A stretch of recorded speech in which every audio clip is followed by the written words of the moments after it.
సామెతల గ్రంథం 3వ అధ్యాయము, సామెతల గ్రంథం 3వ అధ్యాయము 1, 2 వచనాలు చదవగా విందాం. నా కుమారుడా, నా ఉపదేశమును మరువకము, నా ఆజ్ఞలను హృదయపూర్వకంగా గైకొనము.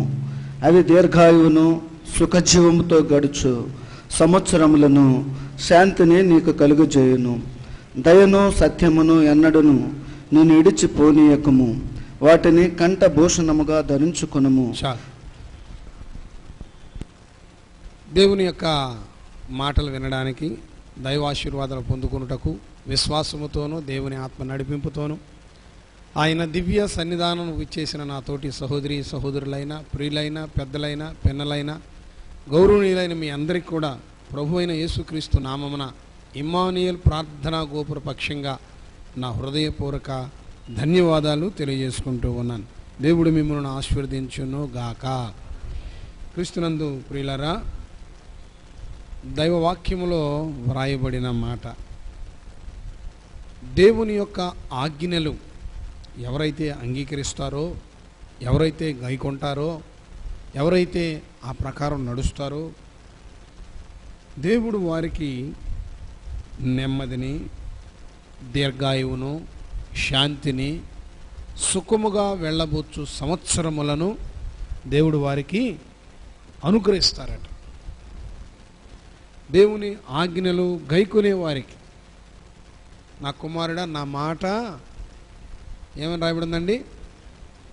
నా కుమారుడా, నా ఉపదేశము మరువకము, మర్చిపోకూడదు. ద్వితీయోపదేశకాండం 28వ అధ్యాయము, ద్వితీయోపదేశకాండం 28వ అధ్యాయం మొట్టమొదటి వచనాన్ని చదవగా విందాం.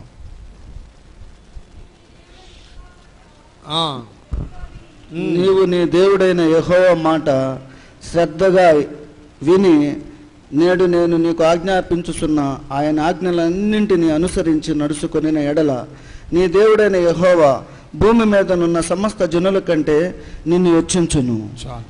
ఈ వచనంలో 3 అంశాలు ఉన్నాయి. 1, వినాలి.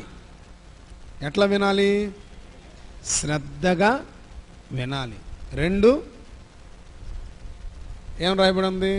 1 వినాలి, తర్వాత నేడు నేను నీకు ఆజ్ఞాపించుతున్న ఆయన ఆజ్ఞలన్నింటిని అనుసరించి నడుచుకొని ఎడల. 1 వినాలి, 2 అనుసరించాలి, 3 నడుచుకోవాలి. వినాలి, అనుసరించాలి, నడుచుకోవాలి. ఎప్పుడైతే ఇవి చేస్తామో భూమి మీదనున్న ప్రజలందరికంటే ఈ వాక్యాన్ని విని విశ్వసించి అనుసరించిన వారికి గొప్ప దీవెన దేవుడు అనుగ్రహిస్తానని చెప్తూ ఉన్నారు.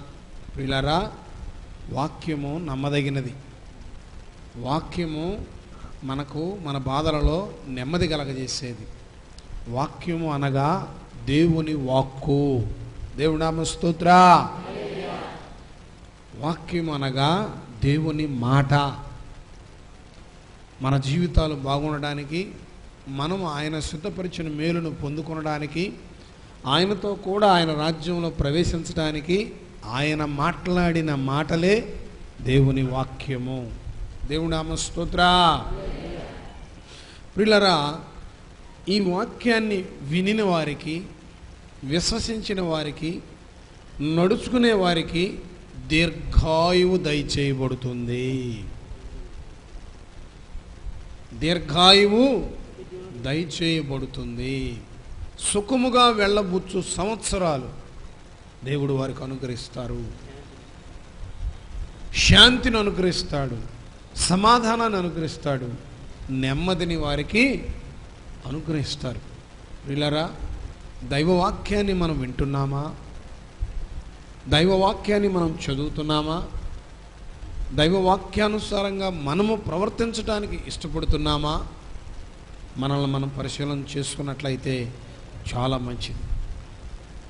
చాలా భక్తుడైన దావీదు గారు అంటాడు కదా, నీ వాక్యము నన్ను బ్రతికించి ఉన్నది. ఇదే ఇదే నా బాధలలో నాకు వాక్యము మనల్ని సరిచేస్తుంది, వాక్యము మనల్ని స్థిరపరుస్తుంది, వాక్యము ఆత్మీయంగా మన ఎదుగుదలకు దోహదపడుతుంది. వాక్యము దేవునితో మనతో దేవుడు కలిసి ఉండేటట్లుగా చేస్తుంది.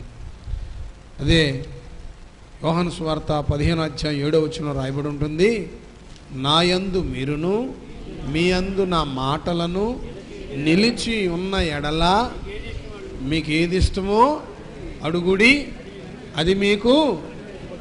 చూడండి, దేవునిలో మనలో దేవుని వాక్యం, దేవుని మాటలు ఎవరి వద్ద నిలిచి ఉంటాయో వారికి ఏం కావాలంటే ఇస్తానంటున్నాడా, ఏమనంటున్నాడండి?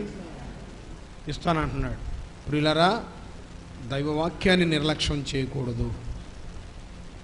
దైవవాక్యానుసారంగా మనం ప్రవర్తించటంలో వెనకబడకూడదు. ఎవరెవరో ఏవేవో సిద్ధాంతాలు చెప్తూ ఉంటారు, ఏవేవో రాద్ధాంతాలు చేస్తూ ఉంటారు, అవి మనకు అవసరం లేదు. ఒకే వాక్యం, ఒకే దేవుడు, ఒకే నడిపింపు, ఒకే ఆత్మ, ఒకే అభిషేకం, ఒకే పరలోక రాజ్యం, ఒకే రక్షణ. ఒక్కసారి రక్షణ పొందేది. వాళ్ళ సిద్ధాంతాల ప్రకారం ఒకళ్ళు చాలా నడవమంటారు, ఒకరు వచ్చి ఇలా నడవమంటారు. అది మనకు అవసరం లేదు. వాక్యం మనల్ని ఎలా నడవమని చెప్తుందో, దేవుని మాట మనల్ని ఎలా నడిపిస్తుందో, ఆ నడిపింపుకు మనం లోబడినప్పుడు, ఆ నడిపింపు ప్రకారం మనం విధేయులైనప్పుడు, ఆ నడిపింపు ప్రకారం మనం నిలిచి ఉన్నప్పుడు ఫలిస్తాము. దేవుని నామ స్తోత్ర.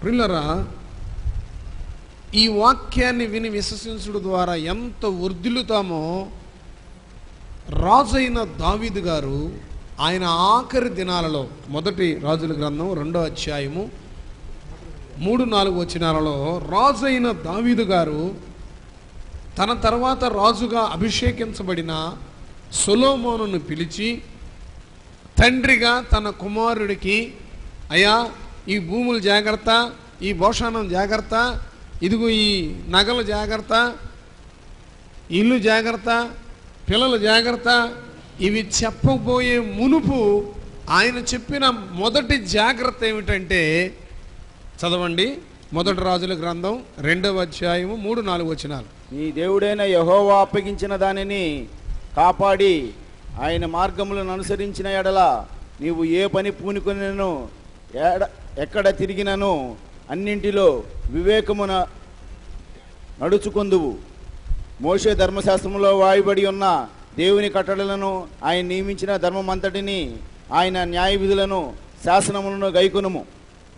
అప్పుడు నీ పిల్లలు తమ ప్రవర్తన విషయంలో జాగ్రత్తగా నుండి నా ఎదుట తమ పూర్ణ హృదయముతోనూ పూర్ణ మనసుతోనూ సత్యమును అనుసరించి నడుచుకొని ఎడల ఇశ్రాయేలు రాజ్యము సింహాసనము మీద ఆసీనుడగు ఒకడు నీకు ఉండక మానుడని యెహోవా నిన్ను గూర్చిన ప్రమాణము చేసిన మాటలను స్థిరపరచును. చాలు అయ్యా, నువ్వు ఎక్కడికన్నా వెళ్ళు, ఏమన్నా చెయ్యి, ఎలా అన్నా చెయ్యి, దేవునిని అనుసరించటం మాత్రం మానుకోవద్దు. దేవుని స్తుతించటం, దేవుని మాట వినడం, దేవునికి లోబడటం, మోషే ద్వారా మనకివ్వబడిన ధర్మశాస్త్రాన్ని అనుసరించటం మానొద్దు. నువ్వు అలా చేసావంటే ఎప్పుడూ కూడా నీ గర్భంలో నుండి ఉద్భవింపబడిన వాడు ఈ సింహాసనం మీద ఉండక మానడు అన్న దేవుని మాట నెరవేరుస్తాడు. దేవుని నామ స్తోత్ర. చూడండి, ఒక చక్రవర్తి మరొక చక్రవర్తికి చెప్పిన మొదటి జాగ్రత్త, నువ్వు దేవుని మాట విను, ధర్మశాస్త్ర ప్రకారం నువ్వు నడువు, నీ కుటుంబం బాగుంటుంది, నీ సింహాసనం బాగుంటుంది, నీ పిల్లలు బాగుంటారు, మీరు బాగుంటారు. ఒక చక్రవర్తి దగ్గర కొన్ని లక్షల అనుభవాలు ఉంటాయి. ఎంతోమందికి తర్ఫీదు ఇవ్వగల సామర్థ్యం ఉంటుంది, ఎన్నో మెళకువలు చెప్పగల విశ్వాసం ఉంటుంది వాడి దగ్గర. అయితే ఆ చక్రవర్తి తన కుమారుడికి చెప్పిన మాట ఏదనగా, దేవుడు నీకు అప్పగించిన ధర్మమంతటిని నెరవేర్చుట విషయములో, ధర్మశాస్త్రమును అనుసరించుట విషయంలో నువ్వు తప్పిపోకూడదు. ఎంత గొప్ప సలహా అండి, ఎంత గొప్ప సూచనండి. మనం కూడా ప్రియులరా మన బిడ్డలకు వారు దేవుని కృపలో ఎంత విద్యావంతులైనా, ఎంత ఉద్యోగస్తులైనా, ఎంత వ్యాపారస్తులైనా, ఎంత జ్ఞానవంతులైనా మన బిడ్డలకు మనం చెప్పుకోవాలి. దావీదు గారు తన కుమారుడికి చెప్పుకున్నాడు, అయ్యా దేవునిని మర్చిపోవద్దు, దేవుని వాక్యాన్ని మర్చిపోవద్దు, దైవ సన్నిధిని మర్చిపోవద్దు, దైవజనుడిని మర్చిపోవద్దు. అమ్మా మీరే స్థితిలో ఉన్నా ఇలా మీరు చేస్తే మీ పిల్లల పిల్లల పిల్లల తరములను దేవుడు దీవిస్తాడు. స్టేటస్ పెరిగినాక మందిరం మారకూడదు, స్థితిగతులు మారినాక స్థలాలు మారకూడదు, మీ పితరులు ఇచ్చిన పొలిమేర రాళ్లను తీసివేయకూడదు. ఇదిగో మన కోసం అహర్నిశలు కష్టపడి దేవుని పాదాల దగ్గర మన కోసం, మన కుటుంబం కోసం పెనుగులాడిన దైవజనుడిని మర్చిపోవద్దు. మనల్ని ప్రేమించి మనకిచ్చిన దేవుడిచ్చిన సన్నిధిని, సంఘాన్ని మర్చిపోవద్దు. ప్రాముఖ్యంగా దేవుని వాక్యాన్ని, దేవుని మాటలను మర్చిపోవద్దు. మన బిడ్డలకి అలా చెప్పుకోగలిగితే, అలా వాక్య విలువ వారికి అర్థమయ్యేటట్టుగా మనము బోధించగలిగితే, వారికి ఆ విధంగా మనం తర్ఫీదిచ్చుకుంటే, ఈ ఆజ్ఞలు గైకొనటం వలన, దేవుని మాట వినటం వలన ఎంత ఆశీర్వాదం మనకు కలుగుతుందంటే, నిర్గమకాండం 20వ అధ్యాయము 6వ వచనంలో వ్రాయబడి ఉన్నది. ప్రియులారా, వాక్య విలువ మనకు అర్థమయ్యి వాక్యాన్ని మరి బిడ్డలకు చెప్పుకుంటూ ఆ ఆజ్ఞలను, దేవుని ఆజ్ఞలను, దేవుని విధులను, దేవుని కట్టడలను గైకొనే వారిగా మనం మాదిరి చూపిస్తూ మన పిల్లలకు కూడా ఆ విధంగా అనుభవాన్ని నేర్పిస్తే, మనము వాళ్ళకిచ్చే ఆస్తి, వాళ్ళకి మనం ఇచ్చే బహుమానాలు, మనం వాళ్ళకిచ్చే ఘనత దేవుని ద్వారా ఎంత గొప్పగా ఉంటుంది అంటే, నిర్గమకాండం 20వ అధ్యాయము 6వ వచనం, నన్ను ప్రేమించి నా ఆజ్ఞలు గైకొను వారిని, నా ఆజ్ఞలను గైకొను వారిని 1000 తరముల వరకు కరుణించు వాడనై ఉన్నాను. చెప్పండి కూడా అందరూ ఒకసారి.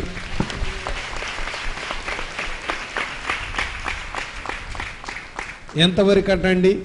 1000 తరముల వరకు. నన్ను ప్రేమించి నా ఆజ్ఞలను గైకొనేటువంటి వారిని ఎన్ని తరాలండి? 1000 తరాల ఆశీర్వాదం. కావాలా మీ బిడ్డలకు? కావాలా మీ కుటుంబానికి? చూడాలనుకుంటున్నావా నీ మనవడు మనవరాలని, తరాలను చూడాలనుకుంటున్నావా? దేవుడు ముందు వాగ్దానం ఇస్తాడు, ఆ తర్వాత ఆయుష్కాలం ఇస్తాడు, ఆ తర్వాత దీర్ఘకాలం మనం వృద్ధిల్లే కృపా భాగ్యాన్ని దేవుడు అనుగ్రహిస్తారు. వాళ్ళ వీళ్ళ మాటలను అనుసరించి మోసపోవద్దు. దేవుడు చేసిన వాగ్దానం, దేవుడు చూపించిన మార్గం, ఎవరైతే నా ఆజ్ఞలను విధులను గైకొంటారో 1000 తరాల ఆశీర్వాదం ఇస్తాను. దేవుడు మాట తప్పుతాడా? మాట తప్పుతాడా? వినే అనుభవంలో, అనుసరించే అనుభవంలో మనం ఉండినప్పుడు తప్పకుండా దేవుడు మనల్ని నడిపించడానికి, మనకు ఆశీర్వాదానికి వారసులుగా అవడానికి మార్గం సిద్ధపరుస్తారు. ఒకవేళ ఆయన మన కొరకు సిద్ధపరిచిన మార్గంలో మనం ఏమన్నా పొరపాటు పడితే దేవుడే కరెక్ట్ చేస్తాడు. దేవుడే మరలా ఆయన విధులు, ఆజ్ఞలు, కట్టడలో గైకొనేటట్టుగా తప్పిపోయిన మనలను మరలా మార్గంలోకి నడిపిస్తాడు. చూడండి, ఆయన వాగ్దానం చేసిన దానిని నెరవేర్చడానికి సమర్థుడు. ఆయనను ప్రేమించు వారు ఒకవేళ పొరపాటు పడితే మరలా కరెక్ట్ చేస్తాడు దేవుడు. చూడండి, దేవుని మాట ఆదామయ్య వినలేదు. వినకపోయినప్పుడు మరలా పిలిచి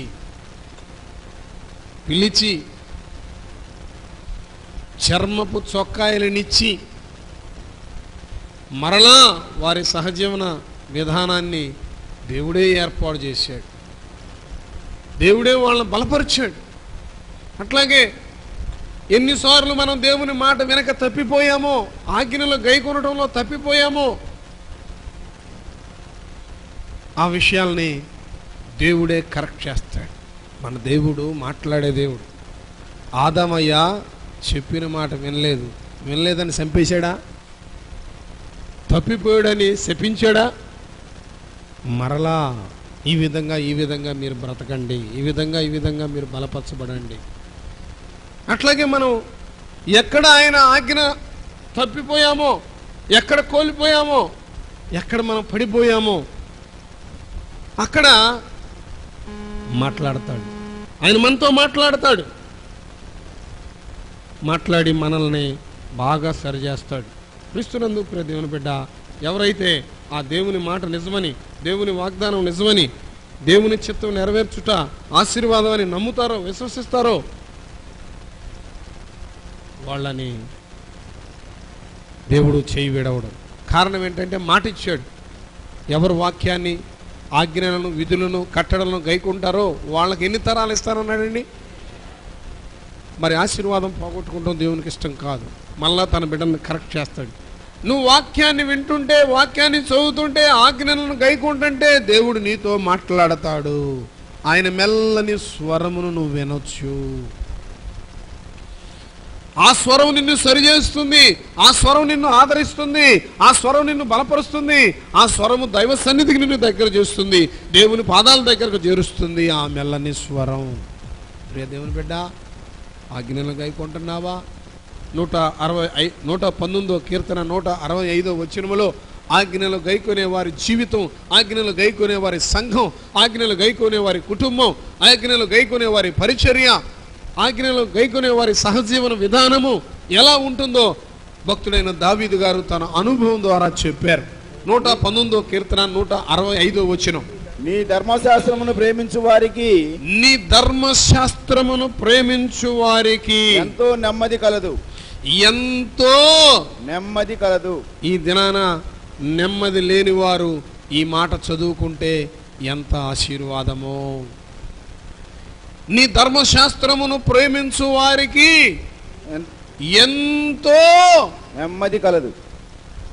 కలవరంలో ఉన్నవాళ్ళు, భయములో ఉన్నవాళ్ళు, ఆదుర్దలో ఉన్నవారు చూడండి, ఎవరిని ప్రేమించాలంటండి? నీ ధర్మశాస్త్రం, దేవుని వాక్యాన్ని, దేవుని ఆజ్ఞలను, దేవుని మాటను. అలా ఆ రీతిగా ఎవరైతే ప్రేమిస్తారో, ఎవరైతే మరి దేవుని వాక్యాన్ని ప్రేమించడానికి ఇష్టపడతారో, ప్రేమించే వాళ్ళు ఏం చేస్తారండి? ప్రేమించే వాళ్ళు ఏం చేస్తారు? చెప్పింది చేస్తారు. ఒకరి ఎడల మనకు ప్రేమ ఉన్నప్పుడు వాళ్ళు ఒకటి చెబితే మనం ఇంకోటి చేస్తామా? వారి ఎడల మనకున్న ప్రేమను క్రియల ద్వారా తెలియజేస్తాం. అట్లాగే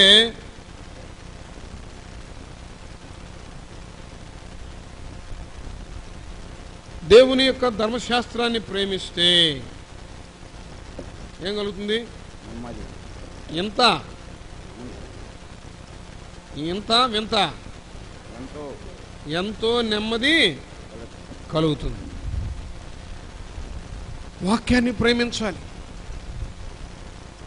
ప్రేమించే వాళ్ళతో మాట్లాడకుండా ఉండగలవా? ప్రేమించే వాళ్ళని చూడకుండా ఉండగలవా? ప్రేమించే వాళ్ళకి పెట్టకుండా ఉండగలవా? ప్రేమించేవారు ఒక మాట చెబితే చేయకుండా ఉండగలవా? దేవుడు ఎవరిని ప్రేమించమంటున్నాడు? దైవవాక్యాన్ని, ధర్మశాస్త్రాన్ని, ఆయన ఆజ్ఞలను. ఎవరు ప్రేమిస్తారో వారు గైకొంటారు. వారు గైకొంటారు. ఆ గైకొనే వారికి ఏం కలుగుతుంది? ఎంతో నెమ్మది కలుగుతుంది. చూడండి, మందిరంలో వాక్యం వింటారు, ఏమండి చాలా బాగుందన్నట్టుగా సంతోషిస్తారు. ఇంటి దగ్గరికి వెళ్ళంగానే వాక్యంలో దేవుని ఆజ్ఞలు ఏమని రాయబడి ఉంది? ఒక సహోదరుడు, ఒక యవనస్తుడు యేసుప్రభు వారి దగ్గరికి వచ్చాడు. యేసుప్రభు వారి దగ్గరికి వచ్చి, అయ్యా నేను నిత్య జీవం పొందాలి, నేను పరలోక రాజ్యానికి వెళ్ళాలి, నేను నీ బిడ్డగా పిలువబడాలి, దీనికి ఏం చేయమంటారు? మత్తయి సువార్త 19వ అధ్యాయం 16 నుండి 19 వచనాలు. యేసు ప్రభువు వారు చెప్పారు, అయ్యా నువ్వు చక్కగా దేవుని ఆజ్ఞలను గైకొనయ్యా, దేవుని ఆజ్ఞను నువ్వు గైకొంటే నువ్వు ఆశించింది నీకు దొరుకుతుంది అని చెప్పారు. ఏమిటండి ఆ ఆజ్ఞలు అని అడిగాడు. యేసు ప్రభువు వారు చెప్పారు, చూడండి మత్తయి సువార్త 19వ అధ్యాయం 16 నుండి 19 వచనాలు. ఇదిగో ఒకడు ఆయన వద్దకు వచ్చి, బోధకుడా, నిత్య జీవం పొందుటకు నేనేమి మంచి కార్యము చేయవలనని ఆయన అడిగాను. అందుకు ఆయన, మంచి కార్యములు ఎందుకు అడుగుచున్నావు? మంచివాడొక్కడే నీవు జీవములో ప్రవేశించగోని ఎడల ఆజ్ఞలను గైకొని చెప్పాను. అతడు ఏ ఆజ్ఞను ఆయన అడుగుగా, యేసు, నరహత్య చేయవద్దు, వ్యభిచరించవద్దు, దొంగిలించవద్దు, అబద్ధ సాక్ష్యము పలుకవద్దు, తల్లిదండ్రులను సన్మానింపము, నీ వలె నీ పొరుగు వారిని ప్రేమించవలని అనునయే అని చెప్పాను. చాలు. ఆజ్ఞలు అంటే ఇవి, ఆజ్ఞలు ఇవి.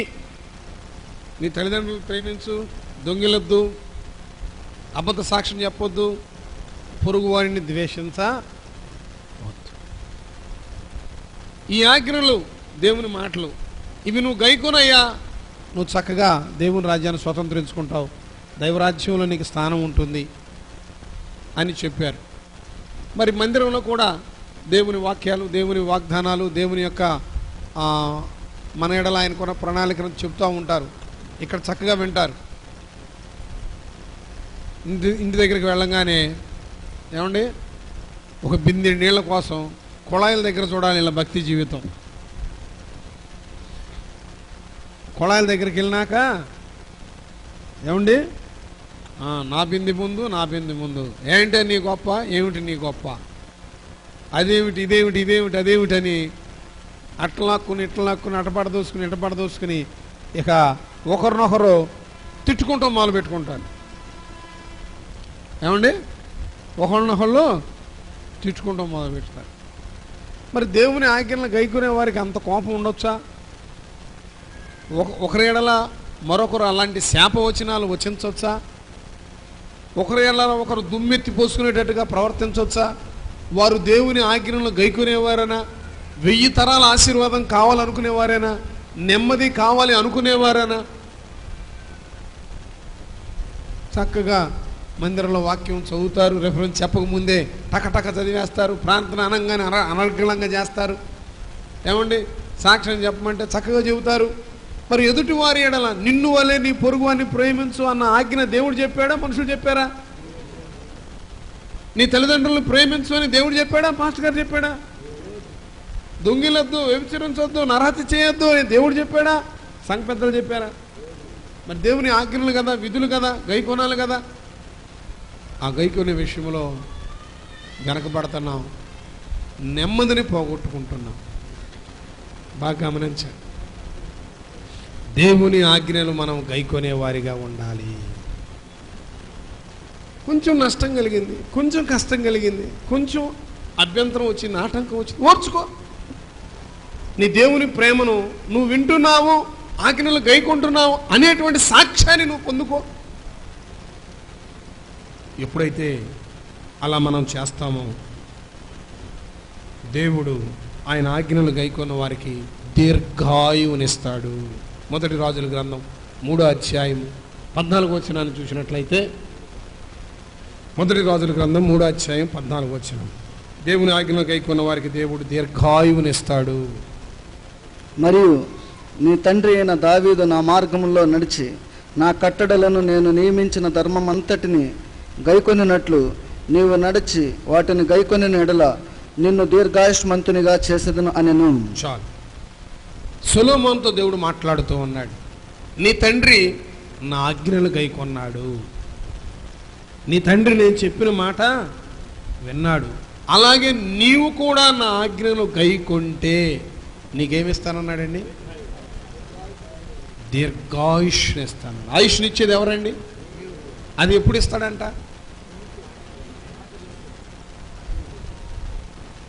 దేవుని ఆజ్ఞలు కట్టడలు గైకొనినప్పుడు మాత్రమే ఆయుష్కాలాన్ని. 10 ఆజ్ఞలో కూడా తల్లిదండ్రుల గురించి ఉంది, భూమి మీద నీవు దీర్ఘాయుష్మంతుడు అవునట్లు నీ తల్లిని నీ తండ్రిని సన్మానించు. ఇక్కడ రాజుగారితో దేవుడు చెబుతున్నాడు, నీ తండ్రి గైకొన్నాడు.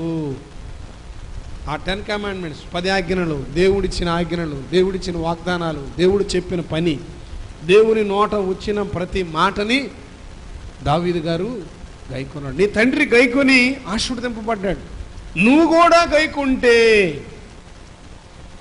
ఇక్కడ సొలొమోనుతో దేవుడు మాట్లాడుతూ ఒక సాక్ష్యాన్ని చూపిస్తున్నాడు, ఒక మాదిరిని చూపిస్తున్నాడు. మీ నాన్న నా మాట విన్నాడు. చెప్పండి కూడా అండి.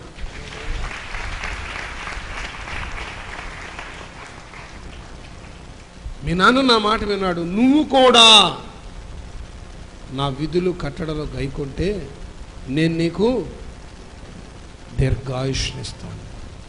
ఈ దినాలలో చాలామంది ఆయుష్కాలాన్ని పోగొట్టుకుంటున్నారు, ఆయుష్కాలాన్ని స్వతంత్రించుకోలేకపోతున్నారు. ఏమండి, అన్నీ ఉండి ఆయుష్ లేకపోతే ఏం ప్రయోజనం? అన్నీ బాగున్నాయమ్మా, ఆ భగవంతుడు వీడికి ఆయుష్ ఇవ్వలేదు. అంతా బాగుంది, కష్టాలన్నీ నెరవేర్చబడ్డాయి, కష్టాలన్నీ అనుభవించింది, సుఖంలోకి వచ్చేసరికి ఆయుష్ అయిపోయింది. ప్రియదేవుని బిడ్డ, ఆయుష్నిచ్చేది భగవంతుడు, మన దేవుడు. చూడండి 91వ కీర్తనలో 15-16 వచనాల్లో ఉంటుంది. ఇక్కడ సొలొమోనుతో మాట్లాడాడు, నా ఆజ్ఞను గైకొని ఎడల నీకు దీర్ఘాయువునిస్తాను. తర్వాత 91వ కీర్తనలో 15-16 వచనంలో, అతడు నాకు మొరపెట్టగా నేను అతనికి ఉత్తరం ఇచ్చదను, శ్రమలో నేను అతనికి తోడై ఉండదును, అతన్ని ఇడిపించి అతన్ని గొప్ప చేసేదను, దీర్ఘాయువు చేత అతన్ని తృప్తిపరచదను, నా రక్షణ అతనికి చూపించదను. చూసారా ఎంత అంటండి? ప్రార్థన చేస్తే అతడు నాకు మొరపెట్టగా నేను అతనికి ఉత్తరం ఇస్తాను, శ్రమలో నేను అతనికి తోడై ఉంటాను, అతన్ని విడిపించి గొప్ప చేస్తాను. చూసారా, ఆయన ఆజ్ఞలను గైకొంటే ఆయుష్, ఆయనకు ప్రార్థన చేస్తే మనకు తోడుగా ఉంటాడంట, మన ప్రార్థనకు వర్తమానం ఇస్తాడంట. వర్తమానమే కాదు, దీర్ఘాయువును కూడా మనకి ప్రసాదిస్తాడంట. ఎంత గొప్ప సంగతి అండి, ఎంత గొప్ప సంగతి. క్రీస్తునందు ప్రియ దేవుని బిడ్డ, ఆయుష్కాలము దేవుని వలనే పెరుగుతుంది. ఐశ్వర్యం వలన ఆయుష్ పెరగదు, ఘనత వలన ఆయుష్ పెరగదు, గొప్పతనం వలన ఆయుష్ పెరగదు. దేవుని ద్వారానే ఆయుష్కాలం పెంచబడుతుంది. సామెతల గ్రంథం 9వ అధ్యాయం 11వ వచనాన్ని చదవగా విందాం. మనకు ఆయుష్కాలాన్ని పెంచేది, మనకు ఆయుష్నిచ్చేది దేవుడు. ఎప్పుడు ఇస్తాడయ్యా అంటే ఆయన ఆజ్ఞలను మనము గైకొనినప్పుడు. నా వలన నీకు దీర్ఘాయువు కలుగును. చూడండి, నా వలన నీకు దీర్ఘాయువు కలుగును, నీకు దీర్ఘాయువు కలుగును, నీవు జీవించు సంవత్సరములు అధికమగును. చాలు. ఎవరి వలన అంటండి? దేవుని వలన దీర్ఘాయువు మనకు కలుగుతుంది. దేవుని వలన మనము జీవించు సంవత్సరాలు అధికమవుతాయి. ప్రియ దేవుని బిడ్డ, దేవుని ఆజ్ఞను వింటున్నావా? దేవుని మాట వింటున్నావా? దేవునికి లోబడుతున్నావా? మనం దేవుని మాట వినినప్పుడు, ఆజ్ఞను గైకొనినప్పుడు, చూడండి, ఇప్పుడు దీర్ఘాయుష్ నీకు ఇస్తానన్నాడు. అఫ్కోర్స్ ఒక 10,000 మీరు పోగొట్టుకున్నారు, మీకు ఆయుష్ ఉంది, కన్ను కాను దేవుడు మీ స్వాధీనంలో ఉంచాడు, మీ రెక్కలను దేవుడు దీవించాడు, మరలా సంపాదించుకోలేరా? అరే, చెంచా పోతే గోలే, గిన్నె పోతే పోలే, కంచం పోతే గోలే, మనసు విరిగితే గోలే. ఇంక నువ్వు ఏమి వాక్యం వింటున్నావు, ఏమి ఆజ్ఞన గైకుంటున్నావు, ఏమి ఓర్పుతో ఉంటున్నావు, ఏమి సహనంతో ఉంటున్నావు? అసలు దేవుని ప్రేమ నువ్వు ఎలా చూపించగలుగుతావు? ఇప్పుడు నీకు ఆయుష్కాలం ఉంది, సమయం ఉంది, ఎందుకు తొందర? తెల్లారిపాటికి అర్థమన్నాడు దేవుడు నిన్నేమన్నా? అమ్మ వచ్చే సంవత్సరం స్తోత్రం నీకు పెట్టి రెడీ ఉండేవన్నీ భోగేశ్వరా అని చెప్పాడా? పొలిగడి తీసుకుని ఇద్దరు చదవరు కూర్చురా అన్నాడా? లేకపోతే మైకి పట్టుకుని ఈ దేశం మొదలుకొని ఆ దేశం వరకు అరిసరి అరిసరి చెప్పు అన్నాడా? ఎందుకంటే ఇక సంవత్సరానికి బతికే తర్వాత నువ్వు చస్తావు అని చెప్పాడా?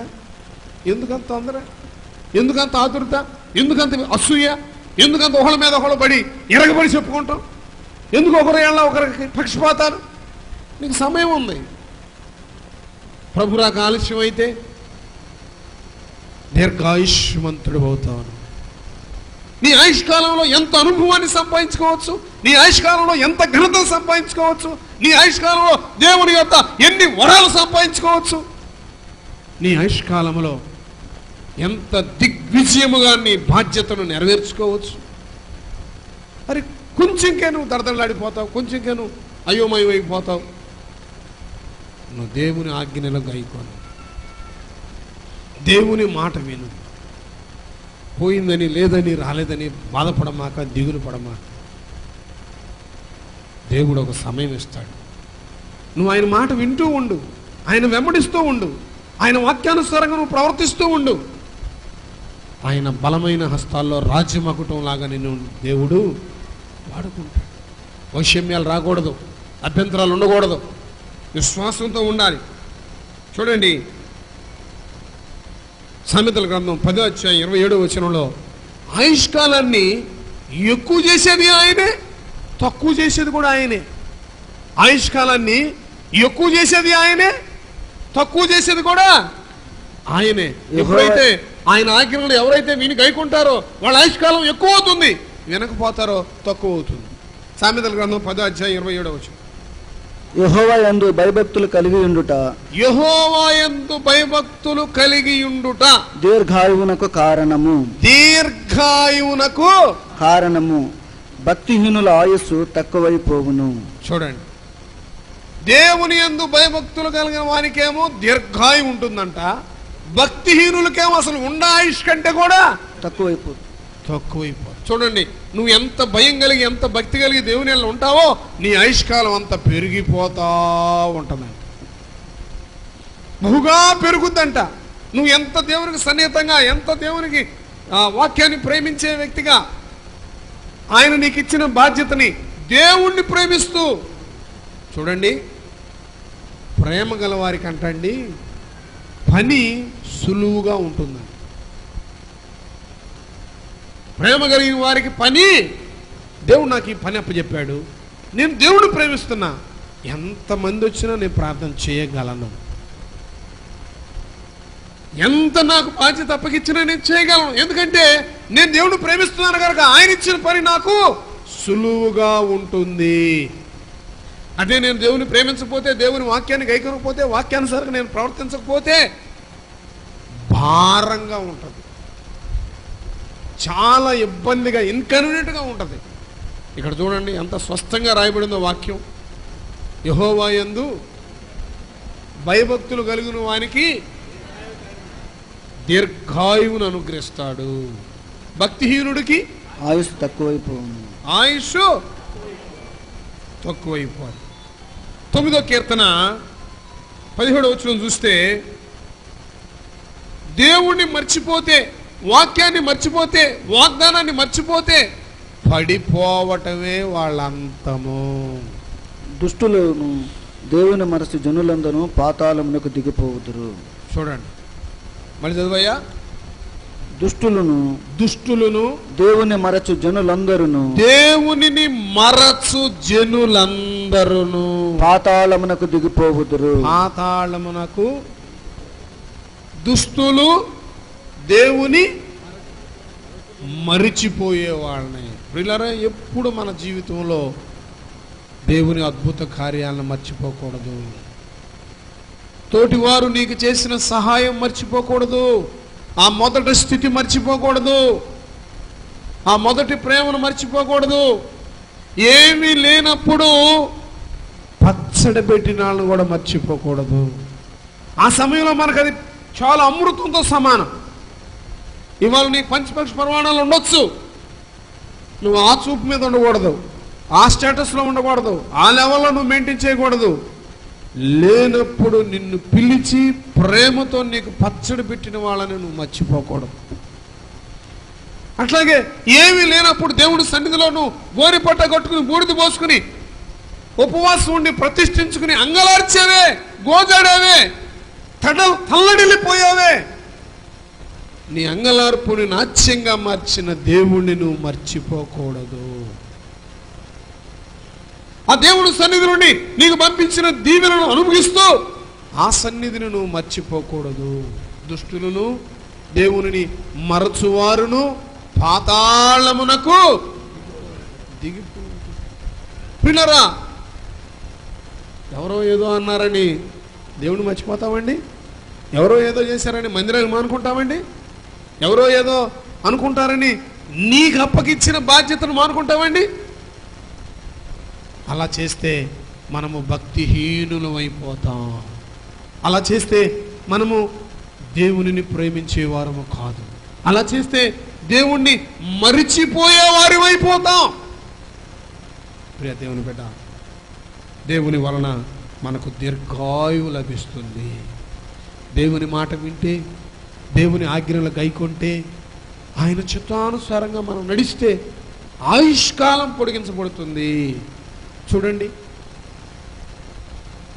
ఆ దీర్ఘాయుష్ని పొందిన వారిలో కొందరిని మీకు జ్ఞాపకం చేసి నా మాటలు ముగిస్తా.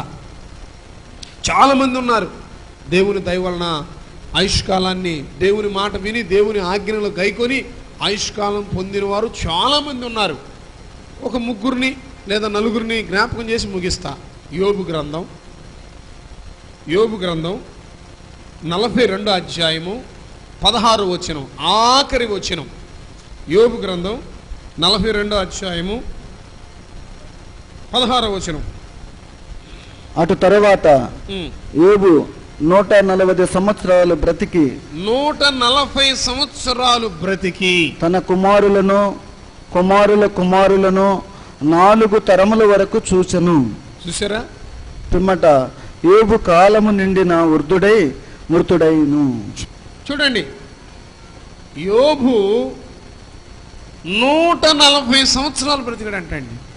అఫ్కోర్స్ ఇంకా హానోకు, నోవాహు, మరి వాళ్ళు ఇంకా అవి మెలికలు, వీళ్ళు ఇంకా 800, 700, 900 సంవత్సరాలు బతికిన వాళ్ళు కూడా ఉన్నారు.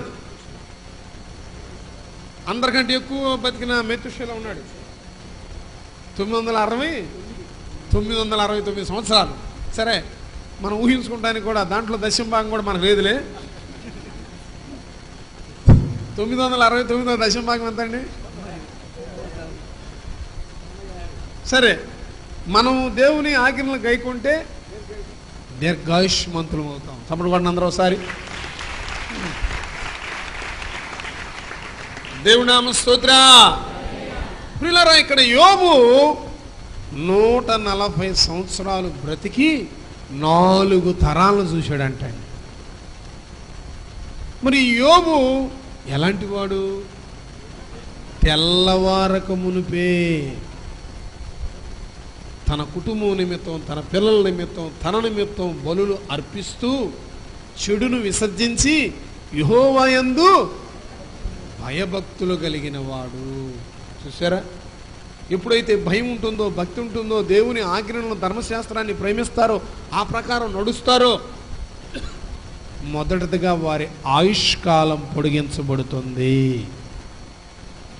వారి ఆయుష్కాలము పొడిగించబడుతుంది. చూడండి, నెరసిన తల సొగసైన కిరీటం.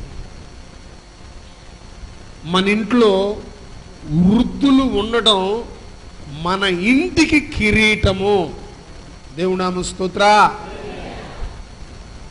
ఈ ముసలాళ్ళు మాకు అడ్డం అనుకోవద్దు దయచేసి. ఈ వీళ్ళు మనకి భారం అనుకోవద్దు. వీళ్ళ బాధ్యత మనం మొయ్యలేం అనుకోవద్దు. వీళ్ళకి పెట్టేది మనకు మిగులుద్దు అనుకోవద్దు. వృద్ధులు మన కుటుంబానికి కిరీటం. 4 తరాలను చూశాడంటే యోబు. 4 తరాలు. ఎంత ఆశీర్వాదం, ఎంత దీవెన.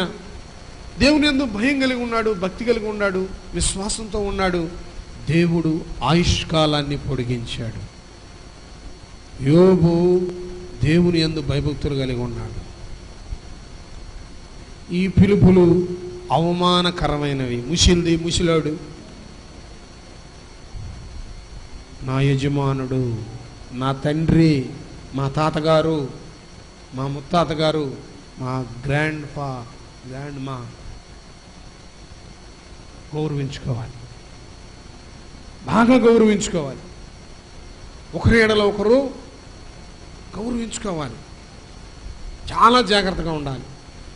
యోబు గారి మాట వారి కుటుంబంలో అందరూ కూడా విలువగా 4వ తరంకి వచ్చాడంటే ఏంటండి? ఇప్పుడు విలువకపోతే లెక్క చేయకపోతే 2వ తరంలోనే తన గుడ్డలు సర్దుకు నిలిపోయాడు ఎటో కొట్టు. మరి ఇంట్లో వారు ప్రేమిస్తేనేగా, ఇంట్లో వారు చూస్తేనేగా, ఇంట్లో వారు బలపరిస్తేనేగా ఆ ఇంట్లో ఉండాలనిపించేది. యోబు దేవుని ఆజ్ఞలు గైకొన్నాడు. ఆ క్రమం తన కుటుంబానికి నేర్పుకున్నాడు, ఆ క్రమం తన పిల్లలకు నేర్పుకున్నాడు. దేవుడు దీర్ఘాయుష్ అంటే దాన్ని దాటి వెళ్ళిపోయాడు. 140 సంవత్సరాలు బ్రతికించబడ్డాడు. దేవుని నామ స్తోత్ర. దేవుని ఆజ్ఞలో గై కొనాలి అంటే కోపం ఉండకూడదు, పాపం ఉండకూడదు, ఇంద్రియ నిగ్రహం కలిగి ఉండాలి. పరులని దోసుకోవాలనే మనసు మనకు ఉండకూడదు. నిన్ను వలే నీ శరీరాన్ని, నీ దేహాన్ని ఎలా నువ్వు ప్రేమించుకుంటున్నావో నీ పొరుగువారు కూడా నాకంటే చల్లగా ఉండాలి, నాకంటే వాళ్ళు దీవెనకరంగా ఉండాలి అనే మనసు ఎవరికి ఉంటుందో వాళ్ళకి తరతరాల దీవెనను దేవుడు అనుగ్రహిస్తాడు. దేవుడి నామ స్తోత్ర. ఇక్కడ యోబు గారు 140 సంవత్సరాలు బ్రతికాడు.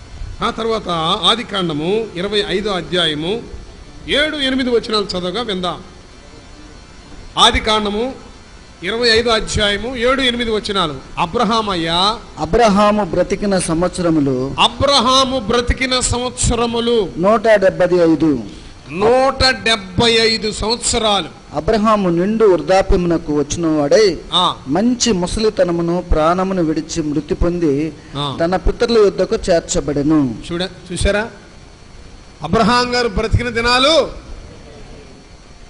175 సంవత్సరాలు. చూసారా, అబ్రహాం గారు దేవుడు ఏమి చెబితే చేశాడా చేయలేదా? ఎక్కడికి వెళ్ళమంటే అక్కడికి వెళ్ళాడండి, ఎక్కడ ఆగమంటే అక్కడ ఆగాడండి, ఏమి చేయమంటే అది చేశాడు. దేవుని ఆజ్ఞను గైకొన్నాడు, దేవుని ఆజ్ఞని గైకొన్నాడు. ప్రియులారా, దేవుడు మనతో మాట్లాడుతున్న మాటకి సాక్ష్యం ఉంది. ఎవరు నా ఆజ్ఞలు గైకొంటారో వారు దీర్ఘాయుష్మంతులు అవుతారని చెప్పిన దేవుడు చేసి చూపించాడు. యోబయ్య జీవితంలో మనం చూడలేదా? అబ్రహామయ్య జీవితంలో మనం చూడలేదా? అదేవిధంగా మనం చూస్తే ద్వితీయోపదేశ కాండం 34వ అధ్యాయము 7వ వచనాన్ని చూస్తే మోషే 120 సంవత్సరాలు బ్రతికాడు. ద్వితీయోపదేశ కాండం 34వ అధ్యాయము 7వ వచనం. మోషే చనిపోయినప్పుడు 120 సంవత్సరముల ఈడు గలవాడు. 120 సంవత్సరాల ఈడు గలవాడు. అతనికి దృష్టి మాంద్యము లేదు, అతనికి దృష్టి మాంద్యం లేదు, అతని సత్తువు తగ్గలేదు, అతని సత్తువ తగ్గలేదు. 120 సంవత్సరాల వయసులో ప్రభునందు నిద్రించిన మోషే గారికి కంటి బలం తగ్గలేదంట, పంటి బలం తగ్గలేదంట, కాలి సత్తువ తగ్గలేదు. కారణం, మోషే దేవుని ఆజ్ఞలను గైకొన్నాడు, ఆయన వాక్యాన్ని ప్రేమించాడు, తన ద్వారా ఇవ్వబడిన ధర్మశాస్త్రాన్ని ప్రేమించి నెమ్మదిగా ఉన్నాడు. 120 సంవత్సరాలు. ఈ దినాల్లో 25 సంవత్సరాలకే చనిపోదాం అనుకుంటున్నారు, 30 సంవత్సరాలకే చనిపోదాం అనుకుంటున్నారు. వద్దు వద్దు, ఇక బతకొద్దు. కారణం, నెమ్మది లేదు, సమాధానం లేదు, శాంతి లేదు, సరైన ఆహారం లేదు, సరైన వసతులు లేవు, సరైన వనరులు లేవు, బ్రతకడం చేతగాక శబ్దం శబ్దం శబ్దం, నిత్యము వారి నోట ఇదే మాట, చావు చావు చావు. నా దేవుని ఆజ్ఞలు గై కొనిన వారు, ఆ మాట అనవలసిన అవసరం లేదు. నా దేవుడు వారికి దీర్ఘాయుష్యుని ప్రసాదిస్తాడు. మోషే గారు 120 సంవత్సరాలు బ్రతికాడు. ఆ తర్వాత ఆఖరిగా యెహోషువ గ్రంథం 24వ అధ్యాయం 29వ వచనం చూస్తే యెహోషువ 110 సంవత్సరాలు బ్రతికాడు. యెహోషువ గ్రంథం 24వ అధ్యాయం 29వ వచనం. ఈ సంగతులు జరిగిన తర్వాత నూను కుమారుడను యెహోవా దాసుడునైన యెహోషువ 110 సంవత్సరముల వయసు గలవాడే మృతి నొందెను. చూసారా ఎంత చక్కగా బ్రతికాడండి యెహోషువ. మోషే గారి మాట జవదాటాడా? మోషే గారి మాట జవదాటాడా? మోషే గారి అనంతరం దేవుడు తనతో చెప్పిన మాట జవదాటాడా? మనుషుల మాట కాదండి, దేవుని వాక్యం, దేవుని వాగ్దానం, దేవుని లేఖనం ఎలా ఉన్నది. ఆయన ఆజ్ఞలు, కట్టడలు, విధులు మనం గైకొంటున్నామా? దేవుని ఆజ్ఞలు గైకొనే ప్రతి కుటుంబానికి నెమ్మది కలుగుతుంది, ప్రతి వ్యక్తికి శాంతి కలుగుతుంది, సమాధానం కలుగుతుంది. దేవుడు వారికి దీర్ఘాయువును అనుగ్రహిస్తారు. భక్తుల జీవితంలో మనం చూసాం, శాంతిగా వాళ్ళ దినాలు వెళ్ళబుచ్చారు, నెమ్మదిగా వారి సంవత్సరాలు వెళ్ళబుచ్చారు. నేటి దినాలలో మనం కూడా ప్రియులారా, రేపే సమయం అయిపోలేదు, వచ్చే నెలతోనే పూర్తి అయిపోలేదు. దేవుడు మనకి ఆయన ఎడల మనం ఎంత భయం కలిగి ఉంటే అంత ఆయుష్కాలాన్ని పెంచుతాడు. త్వరగా పెరిగిపోవాలని మోసం చేయకూడదు, అబద్ధం ఆడకూడదు, తప్పు చేయకూడదు, పొరపాటు చేయకూడదు. ఏమండి, ఇవాళ నీకు సుఖం లేదు అందుకని పొరపాటు చేస్తావా? నువ్వు దేవుని యందు నిరీక్షణ కలిగి ఉండు. నా దేవుని వాగ్దానం ఉంది యెషయా గ్రంథంలో, షండు ఎండిపోయిన చెట్టు అనుకోవద్దు అన్నాడు. తప్పకుండా నేను చిగురింపజేస్తాను అన్నాడు. అట్లాగే నీకు ఏ సుఖం లేదో, శారీరకమైన సుఖం లేదా, మానసికమైన సుఖం లేదా, ఆర్థికమైన సుఖం లేదా, వాగ్దానాన్ని నెరవేర్చలేకపోతున్నాను అనే బాధ ఉందా? నువ్వు భయపడొద్దు, బాధపడొద్దు. నీకు సుఖం లేదని రాంగ్ స్టెప్ వేయాల్సిన పని లేదు. అలా నువ్వు వేస్తే, అలా నువ్వు చేస్తే భక్తిహీనులు, దుష్టులు, దేవునిని మరచువారు పాతాళములోనికి దిగిపోవుదురు. నువ్వు జాగ్రత్తగా ఉండు, నిలబడి ఉండు, ధైర్యంగా ఉండు. ఈ దినాన లేచాను, నా దేవుని ఆజ్ఞను నెరవేర్చానా? నా దేవుని విధులు, కట్టడలు నెరవేర్చానా? ఉదయం స్తుతించటం ప్రారంభించు, రాత్రికాలం మరలా నిద్రకి వెళ్ళేలోపు ఎక్కడెక్కడ పొరపాటు జరిగిన, ఎక్కడెక్కడ దేవునికి వ్యతిరేకంగా ఉండవో క్షమాపణ కోరుకో, పరిశీలన చేసుకో. మరలా రేపు అలా చేయకుండా ప్రయత్నం చేయి. తప్పకుండా నువ్వు అబద్ధం ఆడాల్సిన పని లేదు, మోసం చేయాల్సిన పని లేదు, డబ్బులు తీసుకుని ఎగ్గొట్టాల్సిన పని లేదు. డబ్బులు ఇవ్వమ్మా అంటే నేను ఇచ్చేసానండి, వాళ్ళతోడు వీళ్ళతోడు దేవుడితోడు ఆఖరికి నీతోడు నాతోడు అంటాను. అలా అబద్ధం ఆడాల్సిన పని లేదు, మోసం చేయాల్సిన పని లేదు, ఆన్లైన్లో అడ్డాల్సిన అంతకన్నా లేదు. దేవుని విధులు, దేవుని ఆజ్ఞలు, దేవుని కట్టడలు మనం గైకుంటుంటే, దేవుని ధర్మశాస్త్రాన్ని మనం ప్రేమిస్తే నెమ్మదినిస్తాడు, శాంతినిస్తాడు, దీర్ఘాయువునిస్తాడు. ఆయన కృప మనకు తోడుగా ఉంటుంది. అలాంటి ఆశీర్వాదానికి, అలాంటి దీవెనకి, అలాంటి దీర్ఘాయువుకి దేవుడు మనలందరినీ వారసులుగా చేయునుగాక. అట్టి కృప 1000 తరముల వరకు మనందరికీ దేవుడు అనుగ్రహించునుగాక. అట్టి ఐశ్వర్యానికి మనం అందరం దేవుని ద్వారా వారసులు అవుదునుగాక. ఎక్కడ పడిపోయామో, ఎక్కడ చెడిపోయామో, ఎక్కడ బలహీనమైపోయామో, ఏ విషయంలో దుర్వాసన కొడుతున్నామో తండ్రి, యేసయ్యా మమ్మల్ని క్షమించు నానా, మమ్మల్ని క్షమించు డాడీ. నీ మాట విని అనుభవం దయచి, మీ ఎడల భయభక్తులు కలిగిన అనుభవం దయచి, మీ కృపాక్షేమములే మా వెంట వచ్చినట్లుగా కార్యము జరిగించు. మా మనోనేత్రాలు తెరువు, మీ ఆజ్ఞలను మీ విధులను గైకొనే అనుభవాన్ని మాకు దయచేయమని, సంఘ పెద్దలను సంఘ సరిహద్దులను విశాలపరచమని, సంఘ క్షేమాభివృద్ధి దయచేయమని, నీ కాపుదల భద్రత దీవెన ఆశీర్వాదాలు మా అందరికి దయచేయమని మమ్మల్ని మేము తగ్గించుకుంటూ మీ ఘనమైన నామం హెచ్చిస్తూ మా ప్రభువును ప్రియరక్షకుడైన యేసుక్రీస్తు వారి దివ్య నామమున బ్రతిలాడి వేడుకొని పొంది ఉన్నాము తండ్రి.